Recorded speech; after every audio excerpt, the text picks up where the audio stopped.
लोकसभा चुनाव की मतगणना को लेकर पूरे देश में लगातार पुलिस और प्रशासन की तरफ से तैयारी चल रही है।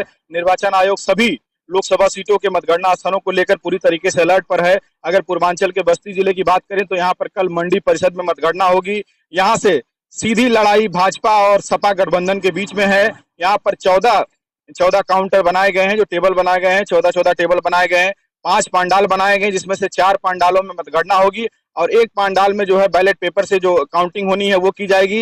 इसके अलावा 14 टेबल बनाए गए हैं, वहां पर मतगणना की जाएगी विधानसभा वार। चूंकि बस्ती में 5 विधानसभा है, हरैया, कप्तान, रुधौली, महादेवा और बस्ती सदर, तो सबके लिए विधानसभा वार यहाँ पर काउंटिंग टेबल बनाया गया है। 14 काउंटर बनाए गए हैं। इसके अलावा सभी विधानसभा वार एआरओ की तैनाती की गई है। 2 प्रेक्षक तैनात किए गए हैं। यहाँ से पुलिस और प्रशासन पूरी तरीके से सतर्क मोड में है। किसी तरीके से हर स्थिति से निपटने के लिए पुलिस और प्रशासन के अधिकारी लगातार बैठक कर रहे हैं। आज यहाँ पर मंडी परिषद में जो मतगणना स्थल है वहाँ पर एडीजी गोरखपुर डॉक्टर के S Pratap Kumar, IG range बस्ती डॉक्टर आर के भारद्वाज, कमिश्नर अखिलेश सिंह, पुलिस अधीक्षक गोपाल कृष्ण चौधरी, जिला अधिकारी आंध्र वामसी, इसके अलावा तमाम सारे अधिकारी वहां पर जो पुलिसकर्मी जिनकी ड्यूटी लगाई गई है कल मतगणना में, उनको अलग अलग बिंदुओं को लेकर ब्रीफ किया, सुरक्षा को लेकर के किन बिंदुओं पर सतर्क रहना है।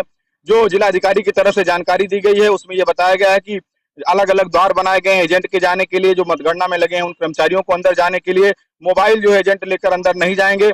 100 मीटर का दायरा निर्धारित किया गया जहां पर किसी तरीके से वाहन की पार्किंग नहीं होगी। बड़ी संख्या में करीब 700 की संख्या में जो सिविल पुलिस के अधिकारी कर्मचारी हैं उनकी ड्यूटी लगाई गई। इसके अलावा तमाम सारे जो अर्धसैनिक बल है वो पहले से वहां पर, चूंकि त्रिस्तरीय सुरक्षा में ईवीएम था, अर्धसैनिक बलों के हवाले वहां पहले से ईवीएम की सुरक्षा में वो लगातार वो जो बनाया गया है वेयर हाउस, वहां पर अर्धसैनिक बल लगाए गए हैं। तमाम हुआ था। इसके बाद जब से वहां पर स्ट्रांग रूम में ईवीएम पहुंचाए गए हैं तब से लगातार हर दिन जो पुलिस विभाग के तमाम सारे अधिकारी हैं, जिला प्रशासन जुड़े अधिकारी हैं, वो लगातार वहां पर पहुंच रहे हैं।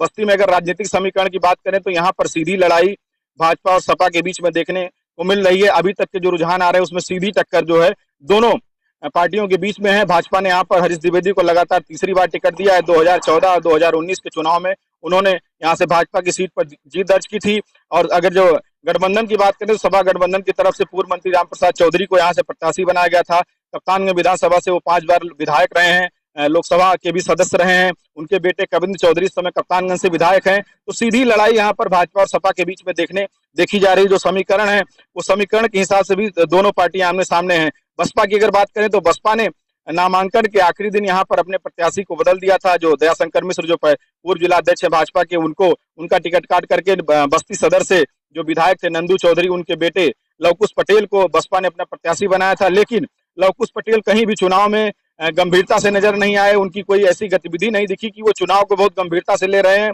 प्रचार को लेकर के वो पूरी तरीके से बहुत सक्रिय नहीं रहे। इसके अलावा तमाम ऐसे बूथ थे मतदान के दिन जहां पर उनके एजेंट ही उस पार्टी के मौजूद नहीं थे, कहीं पर भी एजेंट उस तरीके से दिखाई नहीं दिए। तो ये माना जा रहा था कि सिर्फ बसपा अपनी उपस्थिति दर्ज कर रही चुनाव में, किसी तरीके से ना तो प्रत्याशी चुनाव को लेकर गंभीर दिखे और ना ही उनके जिला स्तरीय पदाधिकारी हैं वो चुनाव को लेकर गंभीर दिखे।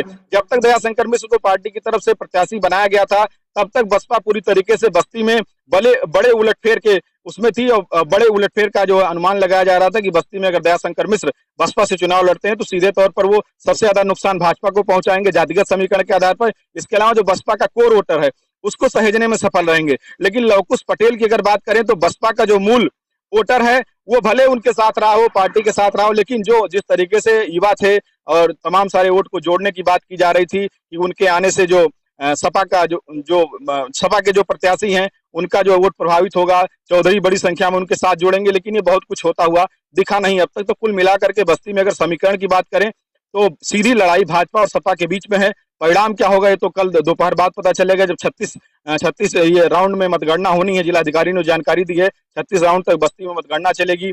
5 विधानसभा बस्ती में है। 56.67% मतदान हुआ था 25 मई को। बड़ी संख्या में इस बार महिलाओं ने मतदान किया है।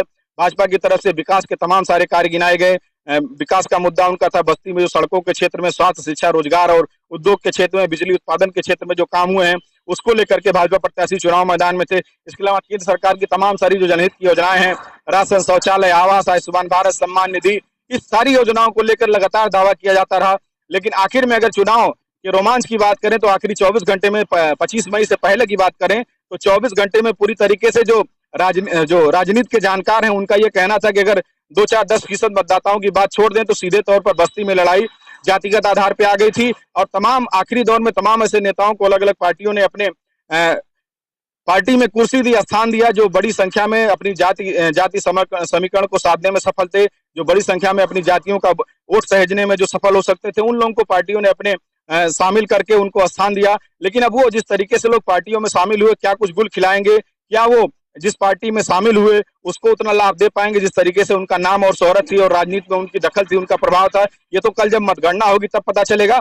लेकिन दोनों प्रत्याशी अपनी अपनी जीत को लेकर आश्वस्त हैं। सांसद हरीश द्विवेदी की बात करें तो विकास के मुद्दे पर और तमाम सारे जो उन्होंने जिले में काम किए हैं और केंद्र सरकार की जो तमाम सारी जनहित की कल्याणकारी योजनाएं चल रही हैं उसको लेकर के वो अपनी जीत को लेकर पूरी तरीके से आश्वस्त हैं। दूसरी तरफ सपा गठबंधन के प्रत्याशी पूर्व मंत्री राम प्रसाद भी अपनी जीत को लेकर वो सीधे तौर पर लगातार पूरे चुनाव में मंचों से महंगाई को लेकर, भ्रष्टाचार को लेकर के और लगातार जो उनका ये सरकार महंगाई, रोजगार और भ्रष्टाचार के मुद्दे पर पूरी तरीके से फेल हुई है। जिस तरीके से सरकार दावा करती है कि रोजगार उपलब्ध कराएंगे, रोजगार लोगों को नहीं मिला, युवा लगातार परेशान चल रहे हैं रोजगार के मुद्दे पर, और जो मध्यम वर्ग है उसकी पूरी तरीके से महंगाई के चलते उसकी कमर टूट गई है। तो उनका ये लगातार कहना है कि महंगाई के मुद्दे पर, भ्रष्टाचार के मुद्दे पर, रोजगार के मुद्दे पर बड़ी संख्या में उनके पक्ष में, गठबंधन के पक्ष में पूरे देश भर में और जिले में मतदाताओं ने मतदान किया है और उनकी वो भी अपने जीत तय मान रहे हैं, जीत सुनिश्चित मान रहे हैं। तो अब कल जो है सुबह 8 बजे ये मंडी परिषद जो है वहां पर काउंटिंग शुरू होगी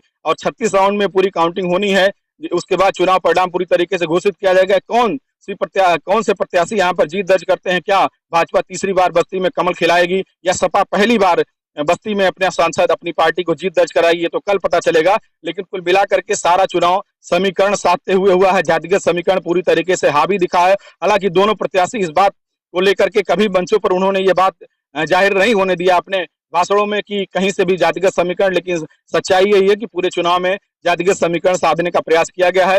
कल किस तरीके से अलग अलग राउंड में मतगणना चलेगी उसकी सीधी रिपोर्ट आपको मंडी परिषद से हम दिखाएंगे और कौन से प्रत्याशी, क्या बस्ती में तीसरी बार कमल खिलेगा या यहाँ से एक बार पहली बार बस्ती में साइकिल दौड़ेगी या हाथी भले ही धीमे चाल चली है लेकिन क्या हाथी कोई बड़ा उलटफेर कर सकती है, इन सभी जो भी जानकारी होगी आप तक पहुंचाएंगे। पीटीसी लाइव के लिए बस्ती से विवेक कुमार मिश्र।